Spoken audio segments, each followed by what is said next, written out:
Hello, and welcome to Sexual Alchemy with Libby.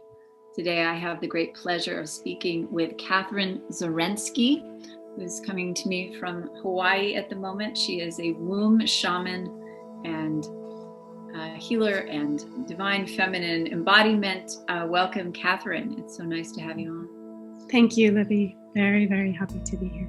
Thank you. I'm so happy to speak with you. We have spoken briefly before, but I'm really excited to dig in with you today and learn a bit about your path and what brought you to what you do, and explain a little bit to us what womb shamanism is and kind of what your story is, if you wouldn't mind giving a little background. Sure.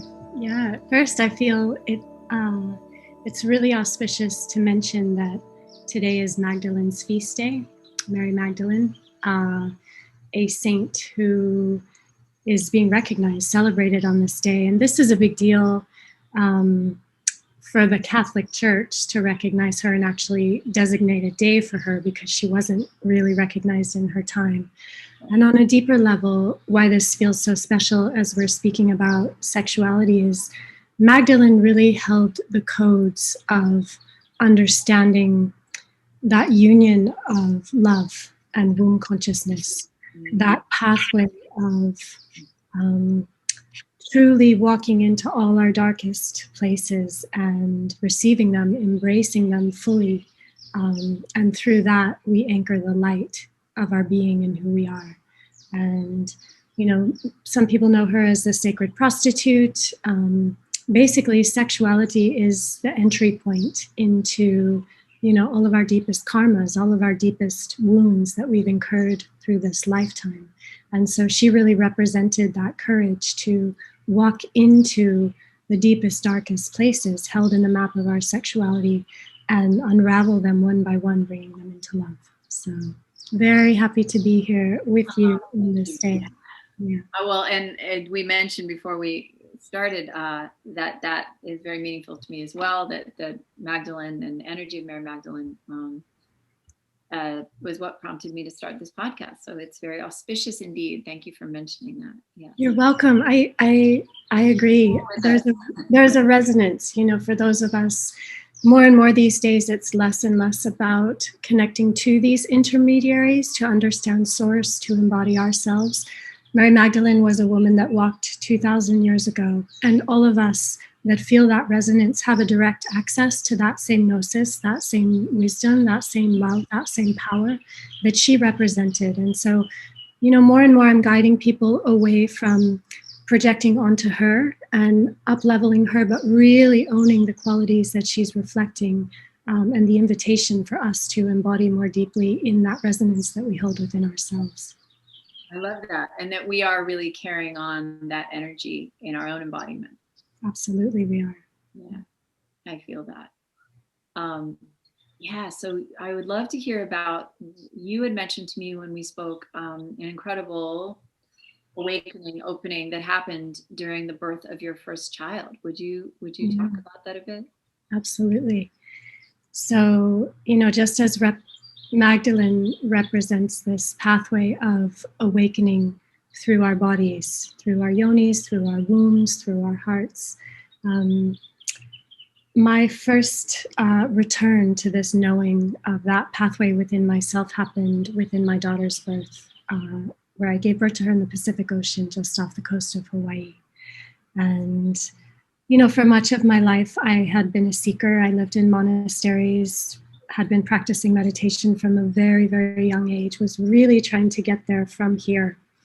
And long story short, in an incredible tide pool, you know, protected by these big guardian rocks from major crashing waves in the ocean, and under a full moon, I was held in this amniotic space of the ocean that enabled me a depth of surrender within my body, within my womb, within my yoni, to synchronize the pulsing of creation that was happening through me with the experience, the external experience of creation pulsing outside of me.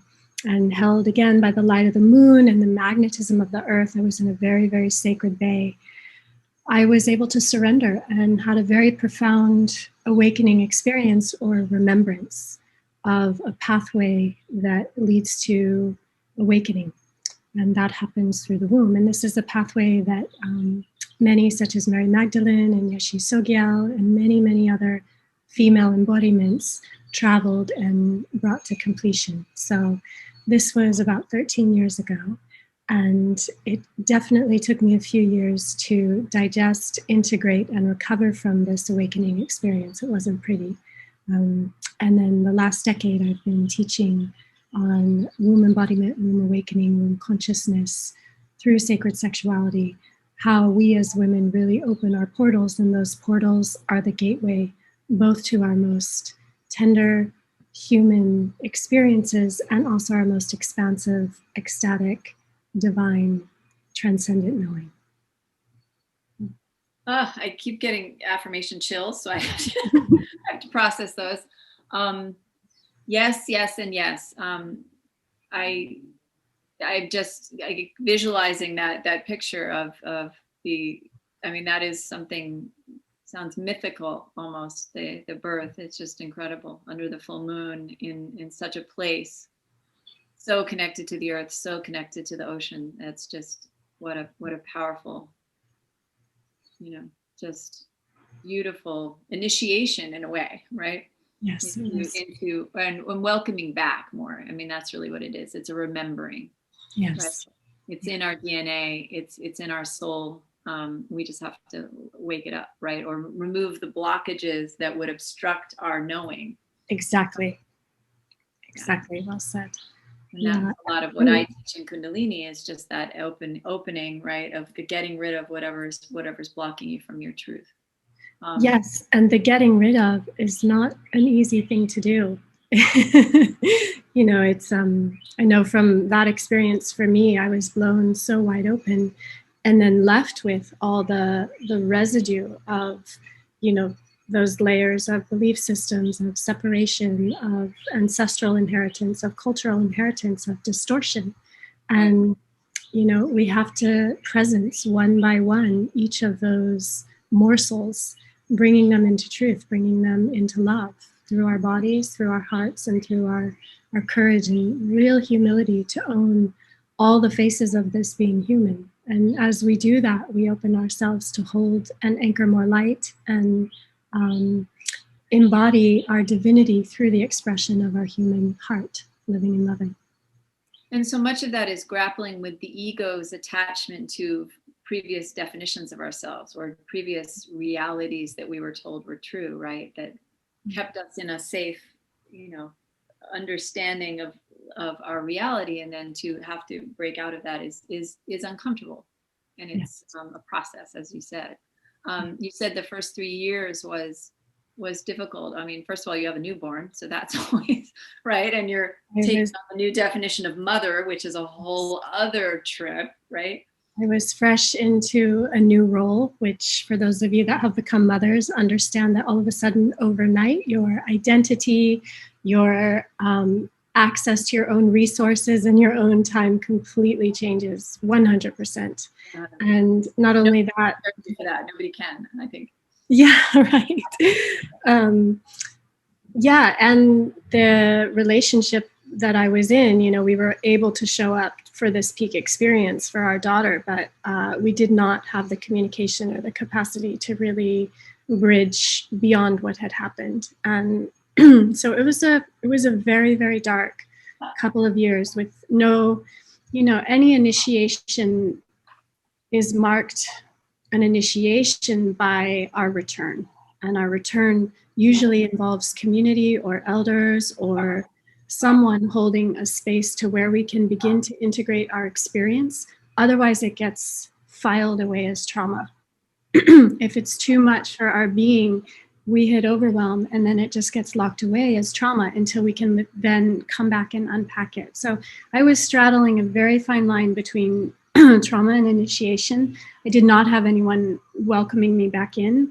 No one in my circles could comprehend what had happened to me. And by the grace of my own inner guides and guardian angels, people started to show up on the path to help me digest, comprehend, and really claim what it was that was open to me.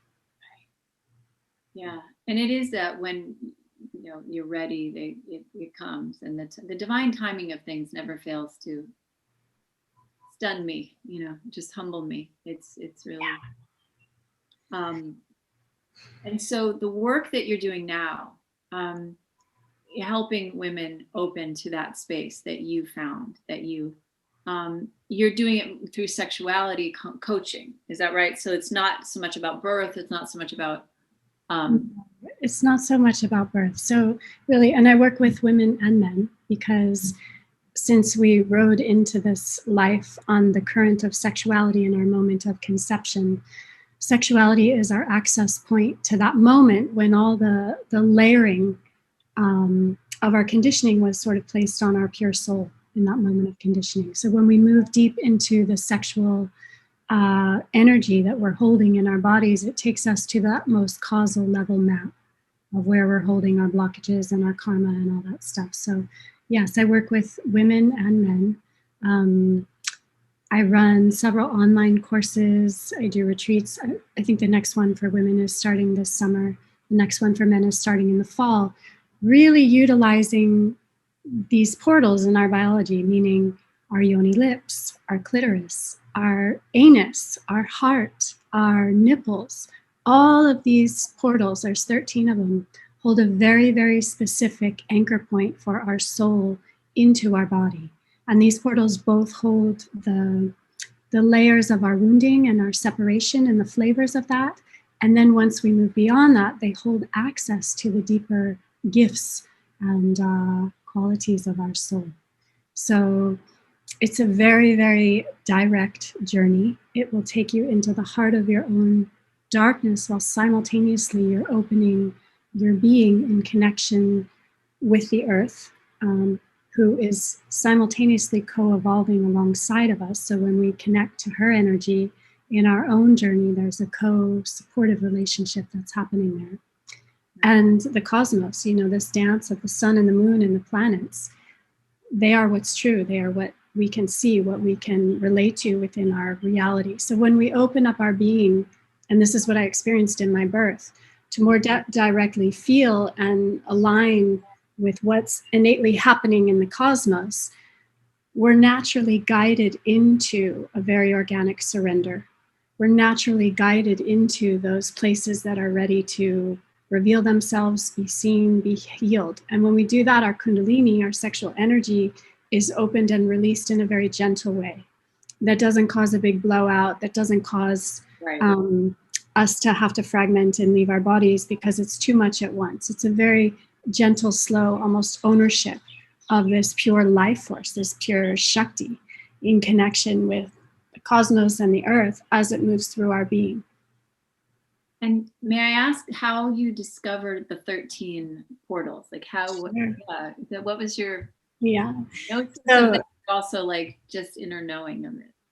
Both, later I came to understand what I was given in that moment of birth was a real remembrance of this pathway. And there've been some, my son's father was a very significant support and mentor. And eventually we ended up writing a book together. And he sort of described, he's written several books and he broke them down into the 7 gates or the 7 portals for a woman. And then later, I've been teaching this for long enough and working with myself and working with other women that I sort of received a slightly different system that's more true to my own expression that's coming through. And that's just through my own continued living, loving life through this vessel of this human body that, opens me up to the absolute bliss in the moment, whether I'm washing dishes or making love or making lunch for my son. And also the intensity of this human experience and all the pain that we are available to feel when we have our hearts, our yonis, our wombs, our bodies open to that experience. And simply by being available to feel and really allowing that experience, we bring it inside of us and it's alchemized. It's alchemized into love. And that's felt, not only are we forged and opened more deeply in that process, but that's felt in our field too. That's felt all around us as we're literally transforming the space around us. I got off topic a little bit. And that's the alchemy, right? That is what we are here about, truly, about what's possible, that so little education, knowledge, experience seems to be passed along in our world these days. I do think this was something in more ancient cultures and more evolved cultures that were connected to the earth, understood these things innately, but we have become very disconnected from that, right? And our sexuality, our pure source of creation, has been fragmented. So deeply, Libby. Yes. I mean, you and I are both Americans, so I can speak about this. I teach internationally, and it's different in different parts of the world. Sure. I had to move through so much anger at my own lack of having received guidance and connection. Yeah. And when I was 20 something, I decided this culture makes no sense to me. And I became a wilderness guide for almost a decade, because it was only in the wilderness that I could access a sense of interconnectedness and life force that I innately so deeply knew was true. And then I could infuse that into the groups that I was guiding for out there in a way that the values reflected that interconnectedness in the nature. And each time I would come back into aspects of American culture, it was so gross, the distortion, in both. So yes. Distortion and the hypocrisy and the, all the ways that we are taught one thing and then shown another, and it's something that, there's a lot of undoing, and that's one thing I've tried to talk a lot about in all my interviews so far on this podcast is in what way were you repressed? In what way were you exploited? I mean, with your sexuality, that there seems to be no balanced place for the most part. And that's what these conversations are seeking, is how do you get to that place of, if so many of us are coming from this deficit, or just trying to undo the wounds and the trauma and the repression and the shame, right? That's the biggest thing. Shame, as my guides have told me, is the biggest lie of this planet, the energy of shame. And yet that's what we were taught by many Judeo-Christian traditions, that you are born of original sin, right? That your very creative nature is a sin. And what utter nonsense is that to have to then start to undo.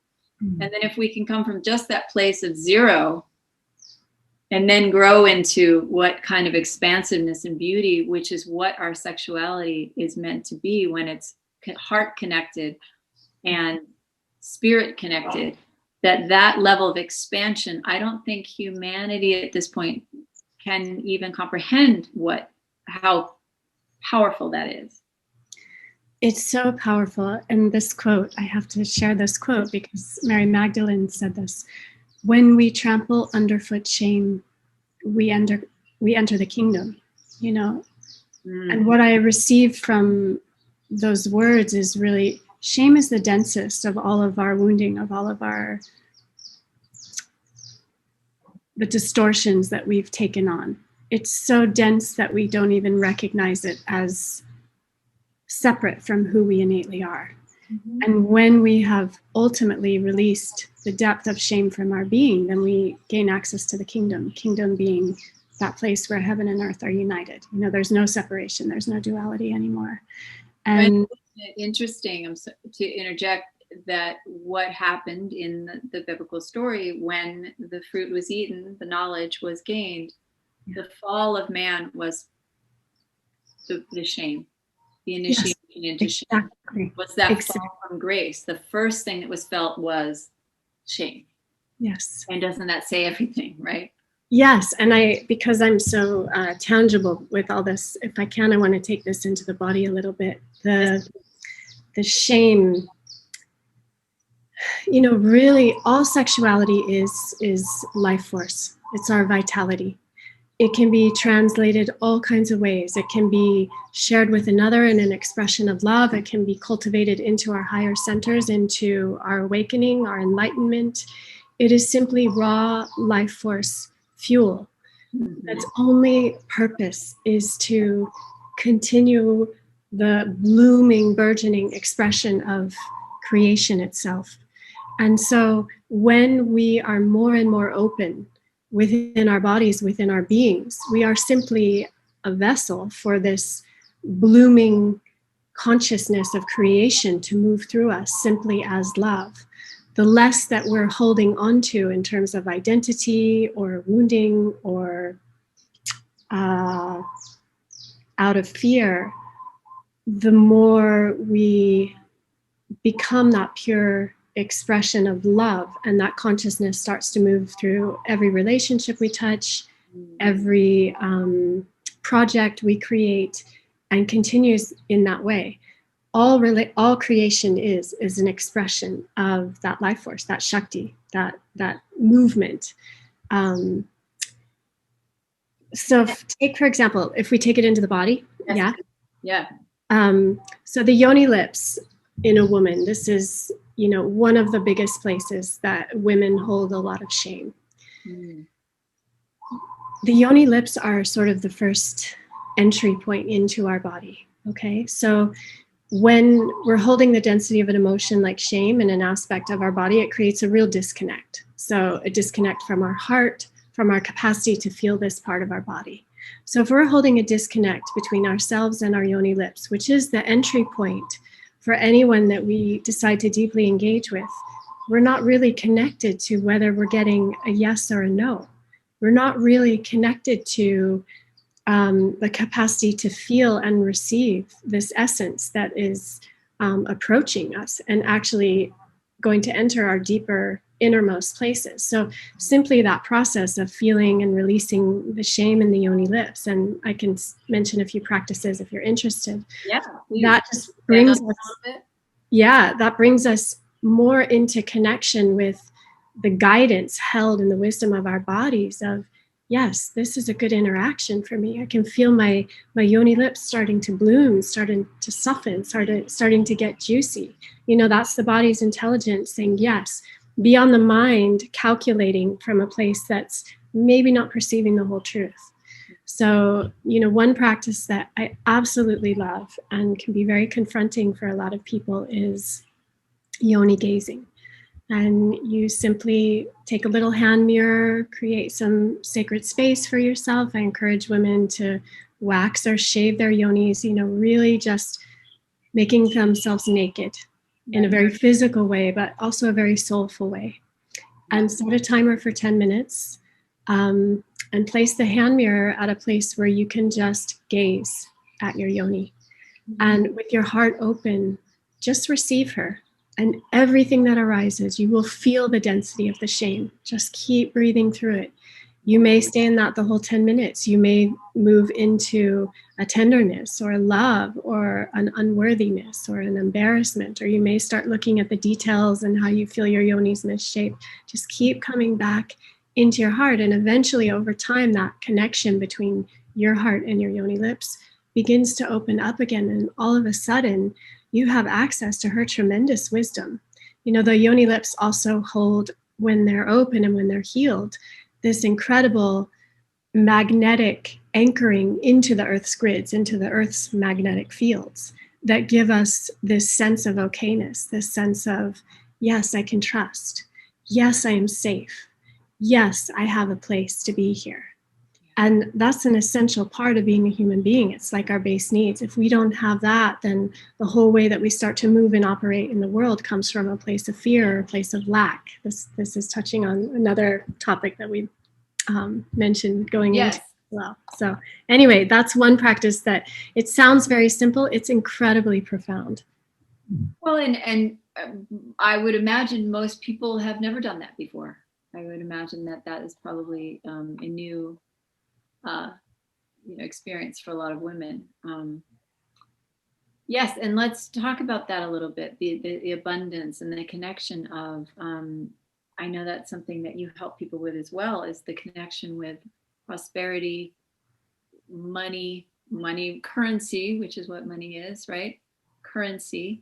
And when you are in that alignment with your sacral chakra, how the connection with that. Can you talk about that a bit? Absolutely. Especially it is so up right now for so many people. And what is abundance? It's really this sense and deep trust of an inner connection and currency exchange that's happening between ourselves and our world. And, especially through COVID times, there's been pretty collective experience of being cut off or separated or isolated in many ways. And for many people, this has forged them into new creative territory, deeper into an honesty and connection with themselves. And for others, there's still a trauma around that. And people are spiraling down into a place of lack and depression and disconnect. Yeah. So Shakti, or our sexual energy, is not ours. It's supplied through us, to us, from, as I was speaking about earlier, this pulse of creation. Right. So in order to access Shakti, we simply need to be available. We need to be open. And I'm speaking about Shakti because that's very connected to abundance. When we are able to open and receive this pulse of life from creation, we are a part of creation. We are not separate from it. Innate within the intelligence of creation is an inherent sustainability for every individual part. It is our birthright to be abundant, to be able to give and receive love, to be able to experience joy, bliss, ecstasy. It's all part of this multi-pass experience that we got as being human. Our work, and many masters have spoken to this, awakening as a process of destruction. Our work is simply to relax, to surrender, to open all those aspects, hidden places within us that are closed down to these forces of creation within us. So what does that mean in our sexuality? I'm actually doing an abundance activation in June that'll go in depth with this, with some very potent practices. Is that in or virtual? It's virtual. Yeah. I'm doing a lot of virtual work right now.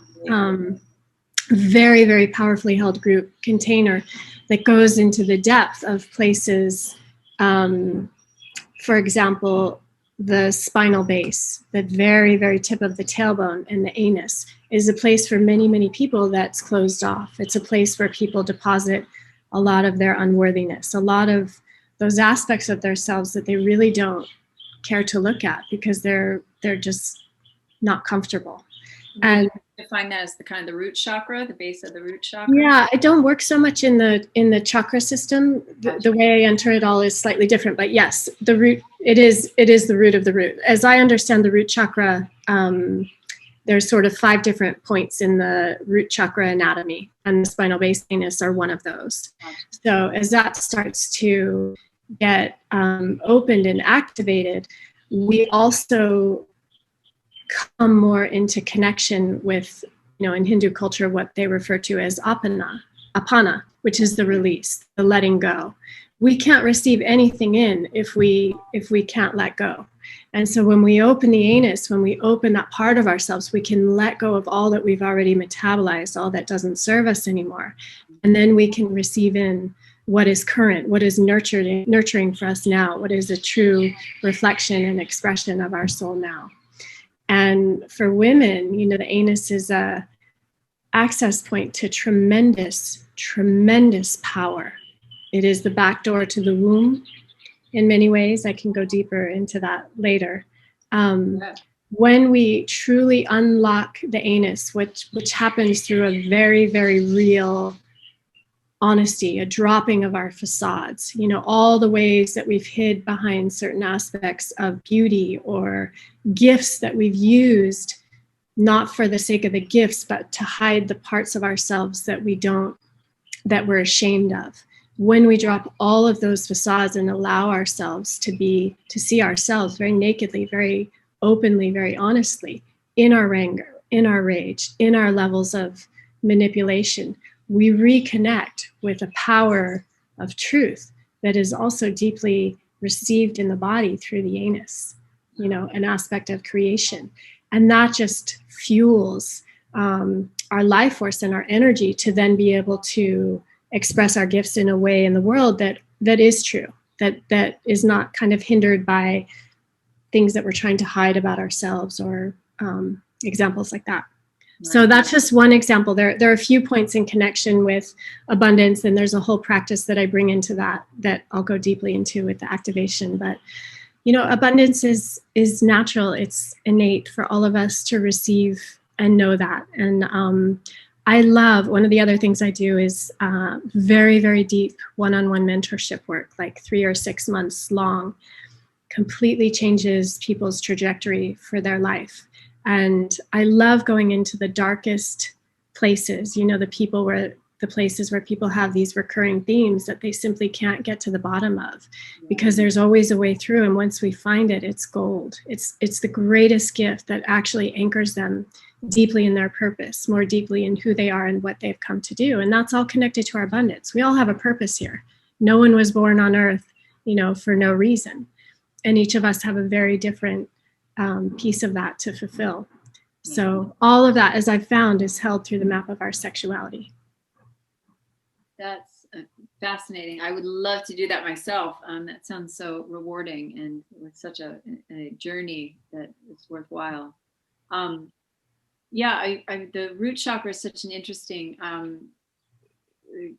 topic, because I teach a lot about the idea of scarcity consciousness, right? And the idea that if you don't feel safe, it's hard to feel much else. Yes. Right? And that is root chakra based, right? That connection and that feeling of groundedness and rootedness to the earth is so essential. And how our world reflects that back to us, right? Right now, there's so much sex and money, right? Is this drive, what is often the cause of divorce? Sex and money, right? Like these lower chakra based energies that get caught in their inversion, right? That in the lack, or the confusion, or the shame, or the overuse or exploitation of, right?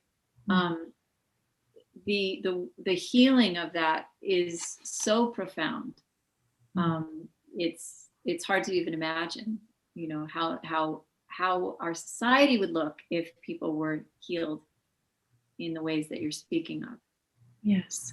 At the core of all of that, sex and money, is really the conversation of sovereignty, and what is sovereignty? That's often why we get into these codependent or, interwoven connections, is because we're trying to fill ourselves up, our holes up, with someone else. And the root, or, the spinal base especially, holds the keys, the codes to our absolute sovereignty. And what is sovereignty? It doesn't mean that we're all alone.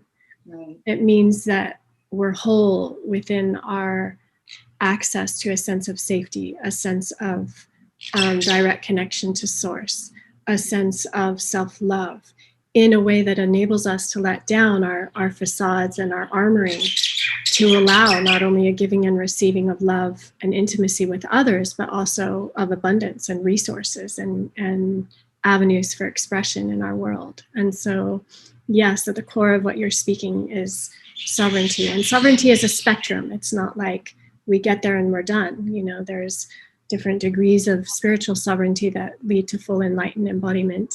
And then there's different sovereignties that we have within all of our relationships. Obviously, as long as we're human, as long as we're in these bodies, we're still working out aspects of these ways of codependence, these ways of how do we relate in a way where we can be fully available and engaged, yet not giving a part of ourselves away in order to receive something in return.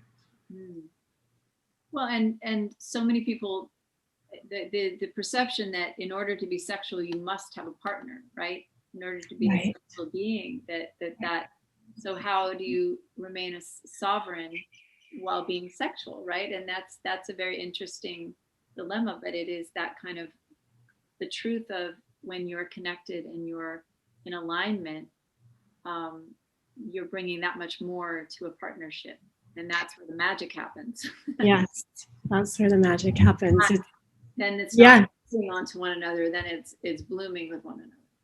It's true. And yes, the more sovereign we are in relationship and connection, the more you know, there's a natural polarity that happens in relationship. I'm speaking to heterosexual relationships simply because that's the wealth of my experience. But the feminine and the masculine, when they are sovereign within themselves, that polarity creates a certain spin. And that spin is what generates the energy or the life force for transformation, for creativity, for birth, conception and birth, for all of that to happen. And so, yes, we innately need each other for that to happen, but we need to be so deeply seated within our own beings to hold our end, you know, of the mechanism that creates that larger spin of the polarities. And that's the dance. And do you work with couples as well? I do. I work with many couples. I work with women and women containers one-on-one, and men and men's containers one-on-one. And I'm actually February 2022 will be co-teaching a couples retreat in a beautiful resort in Mexico. So, and I've worked separately with couples, and I've done some weekend workshops, but this is the first retreat that I'm doing. I'm really, really excited about it. So couples work is so profound. You know, there's nothing other than relationship and sexuality that reveal, it's the most intense mirror, you know, to reveal both our deepest, you know, darkest places, but also the full expression and capacity of who we are. Yeah. And how, just if people are curious, like how does that work? Is it how private is it? How personal do you get? Like how interactive is it? May I ask? The retreat that I'm doing. Yeah. How we so it's, this is for this specifically, this retreat is for couples that have been together at least already 6 months. So they're beyond the honeymoon phase. And they have their own private space. We meet as groups and sort of share practices and stuff like that. And then they go privately into their own space and practice the practices and stuff like that. So it's it's private for the couples themselves, but there's the group synergy happening at the same time, which is very powerful. But it's all monogamous and very, very high vibe frequency, very clean. I've been doing Tantra for a long time, and I'm recognized in that world as holding a meticulous space of very, very high integrity, because that's where the true work happens. And for me, it was never about sex. It was always about how to cultivate this energy in order to truly awaken. That's where my deepest desire is. So. And that's something that I would imagine you need to be very upfront about in terms of boundaries, in terms of, you know. Absolutely. And what I've learned, you know, just to be a little bit transparent over time, this is why I love teaching, co-teaching. The more I am honestly doing my work, even when I'm teaching and acknowledging all of the darkness arising within me, the more the container is safe for everyone else to be there. And this is where I think, this is a whole nother conversation, but this is where I think a lot of teachers have fallen off the path, is that there's not a depth of shadow work being done in connection with whatever spiritual work they're doing, so that they're simultaneously, you know, working the undercurrents of their own darkness. It gets projected onto the students, and that's where the whole distortion plays out. So another conversation, another time. Yeah, for sure. And I know that you do train a number of teachers, and that's part of your work, is really helping teachers expand into more breadth of knowledge of sacred sexuality. Yeah, the depth of my work really is working with the teachers who work with the masses. Yeah. Amazing.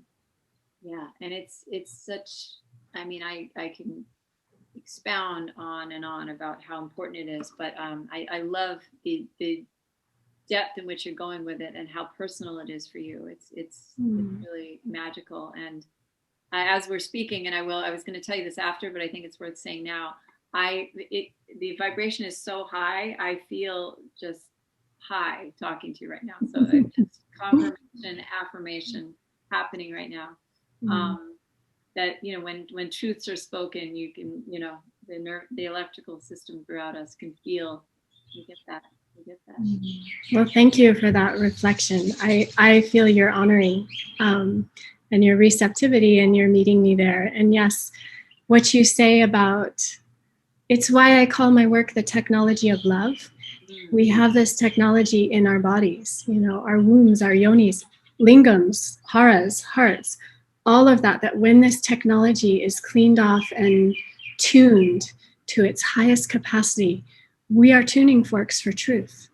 We are tuning forks for love. We are these receptive, transmitting beings of the intelligence of the cosmos coming through us. This is our capacity. This is our birthright. And once we do the work of cleaning up, cleaning off the motors and getting all of this technology up and running at its highest capacity with all the upgrades, then we truly get to live that expression of love. And I think of that just as a mother, like what a different world it would be if our children had access to this kind of self-love and understanding of their bodies in such a beautiful way, rather than the shaming and distorting and all the ways, the comparing and all the, rather than giving them an opportunity to see themselves as that divine tuning fork. Yes. of that we get to have these bodies as a gift and enjoy it. What a different perspective that would be. So that is a prayer that we can help activate, right? Absolutely. I'm right side by side with you in that one. I am so honored to have this conversation with you. I'm so excited to personally work with you in whatever way I may and learn from you. And I just applaud the work you're doing and thank you for the space that you hold. Truly, truly, it's an honor speaking with you. If people wanted to get in touch with you, how would they find you? www.techoflove.com, techoflove.com. And I'm also on Facebook under Katherine Zorensky, so you can find me there. Yeah, jump on my mailing list, and that'll keep you abreast of upcoming offerings. And Libby, I just want to reflect to you. Thank you for having the courage to truly own your path and to have your voice heard. And you are such an exquisite embodiment of both humility and beauty, and also a fierce willingness to really show up and do what's asking to be done of you. And I really respect you in that. So thank you. I received that. Thank you so much. Yeah. Katherine Zorensky, such a pleasure to speak with you. Hope we can do it again soon. So much love. So much love.